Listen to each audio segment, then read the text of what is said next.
Hello friends, welcome back to my YouTube channel. और आज हम लोग जिस टॉपिक पे डिस्कस करने वाले हैं वो एक बहुत ही इम्पोर्टेंट टॉपिक है और वो टॉपिक है क्लाइमेट चेंज।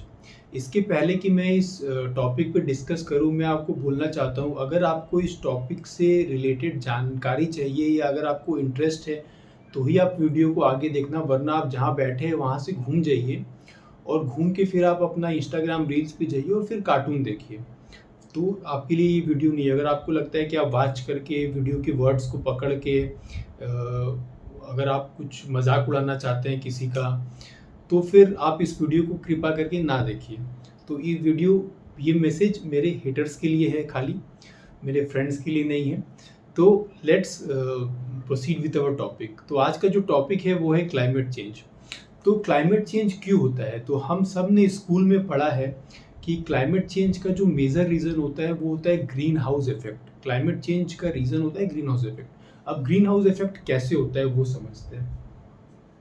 तो जैसे ये हमारा अर्थ है और अर्थ के अराउंड ये हमारा एटमॉस्फेयर है, यहाँ पे लेट से सन है, और सन जो अपना हीट वेव अर्थ को देता है तो कुछ हीट वेव इन्वायरमेंट एटमॉस्फेयर से ही रिफ्लेक्ट बैक कर जाता है, कुछ हीट वेव जो है अर्थ के सरफेस से रिफ्लेक्ट बैक करता है, और कुछ हीट वेव्स जो है वो अर्थ, जैसे यहाँ पे लेट से ट्री है, यहाँ पे कुछ बिल्डिंग्स है, तो यहाँ पे कुछ हीट वेव्स यहाँ बिल्डिंग्स में या यहाँ पे जो ग्रीन हाउस गैसेस होते हैं जैसे कि water vapour, CO2, methane, N2O, तो वो इसको ट्रैप करके हीट को और वापस ही मतलब यहाँ सरफेस पे ही रिफ्लेक्ट कर देते हैं। कहने का मतलब है कि इस टाइप से ये हीट वेव्स आता है और ये ऐसे रिफ्लेक्ट होके ऐसे इस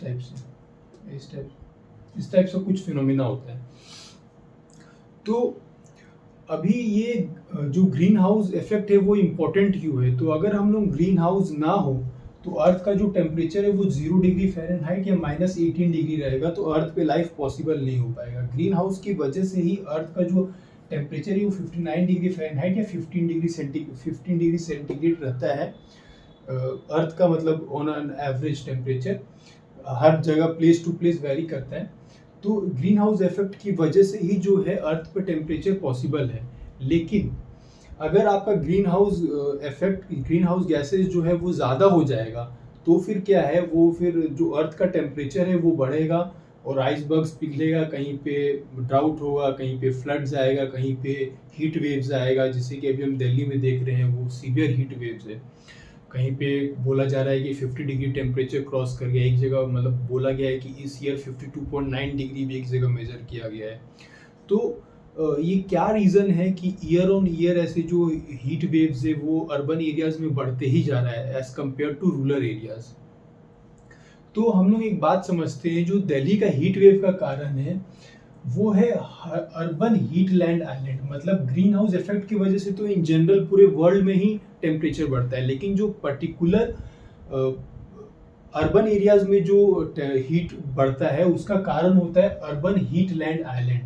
अब ये अर्बन हीट लैंड आइलैंड क्या होता है? अर्बन हीट लैंड आइलैंड का मतलब होता है कि जैसे भी जो शहर होते हैं या अर्बन एरियाज होते हैं वहाँ पे आप देखेंगे ग्रीनरी बहुत कम होता है, ग्रीन एरिया बहुत कम होता है, बहुत सारे बिल्डिंग्स होते हैं, कंक्रीट के रोड्स होते हैं। तो वो क्या करते हैं, वो हीट को ट्रैप कर लेते हैं और फिर वो रात में हीट को रिलीज करते हैं। तो उस कारण से भी जो टेम्परेचर है वो थोड़ा सा ज़्यादा हो जाता है as compared to rural areas. आप देखोगे कि जो टेम्परेचर वेरिएशन है वो 5 to 10 डिग्री का रहता है। मतलब अगर आप बगल में रूरल एरियाज में कहीं जाओगे तो वहाँ 10 डिग्री कम है, यहाँ आप देखोगे तो 10 डिग्री ज़्यादा है। अभी हम लोग और मतलब टेक्निकल में नहीं जाते, जैसे बहुत लोग आप बोलोगे कि इल नीनो इफेक्ट चल रहा है पैसिफिक ओशन में तो उसकी वजह से भी ये हीट वेव्स आ रहा है, तो that is a different thing. अभी हम लोग एक बहुत ही बेसिक से चीज़ पे जाते हैं कि किस कारण से जो है वो हम लोग को टेम्परेचर ज़्यादा फील होता है। तो एक तो हो गया अर्बन हीटलैंड आइलैंड और दूसरा जो है वो है लेस रेनफॉल। तो अभी हम लोग इस वीडियो में समझेंगे कि हम लोग क्या ऐसा चीज़ है, क्या अपने हाथ में क्या सॉल्यूशन है जिससे हम लोग जो ये अर्बन हीटलैंड आइलैंड है उसकी वजह से जो टेम्परेचर राइज हो रहा है उसको कम कर सकते हैं। तो सबसे पहला जो रीज़न है वो वेरी ऑब्वियस है कि plant more and more trees या plant more and more green area near you. तो ट्री क्या करता है, ट्री एक बहुत ही इंपॉर्टेंट फेनोमिनन करता है जिसको हम लोग बोलते हैं ईवा ट्रांसपिरेशन। तो वो क्या होता है कि लेट से ये एक ट्री है, यहाँ सॉइल है और सॉइल में इसकी रूट्स हैं।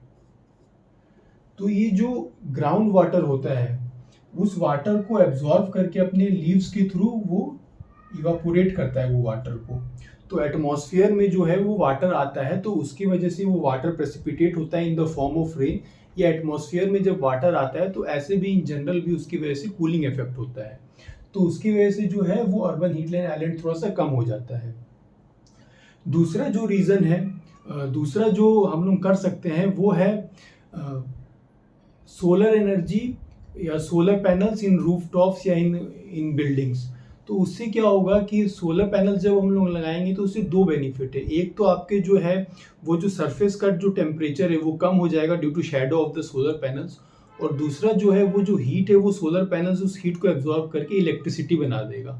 तो आपका जो ग्रीन हाउस गैसेस है वो भी कम जनरेट होगा उसकी वजह से। तो ग्रीन हाउस गैसेस क्या क्या है, तो मेनली जो ग्रीन हाउस गैसेस होता है वो CO2, मीथेन, N2O और वाटर वेपर।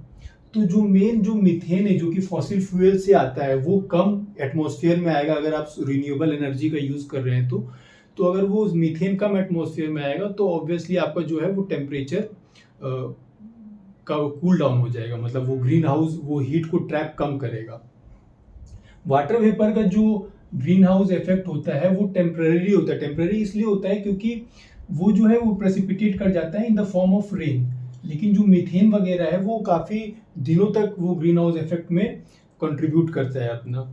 तो सबसे पहला रीज़न, तो सबसे पहला जो मैं आपको सोल्यूशन बताया वो तो है कि plant more and more trees, और जो दूसरा सोल्यूशन है वो है कि have a more green building. मतलब अगर आप सबसे पहले तो अपने जो इलेक्ट्रिसिटी का यूटिलाइजेशन है उसको कम करिए, जैसे जो लाइट्स होते हैं उसको ऑटोमेटिक रखिए, या फिर अपने रूफ टॉप पे सोलर पैनल्स लगाइए, और भी ट्रीज लगाइए अपने आसपास। तो ये कुछ रीजंस है, ये कुछ फैक्टर्स है जिससे हम लोग जो भी है अर्बन हीटलैंड आइलैंड उसको कम कर सकते हैं। तो अभी के वीडियो के लिए बस ये बेसिक ही रखते हैं। तो अगर आपको ये वीडियो अच्छा लगा हो तो मेरे चैनल को लाइक और सब्सक्राइब कर दीजिएगा, और कमेंट करके बताइएगा कि आपको किस चीज़ पे वीडियो चाहिए या किस टाइप का वीडियोस देखने में अच्छा लगता है। तो नेक्स्ट टाइम हम उस टाइप का ही या उसी टॉपिक पे वीडियो बनाने की कोशिश करेंगे। तब तक के लिए अपना ध्यान रखिए। शुक्रिया।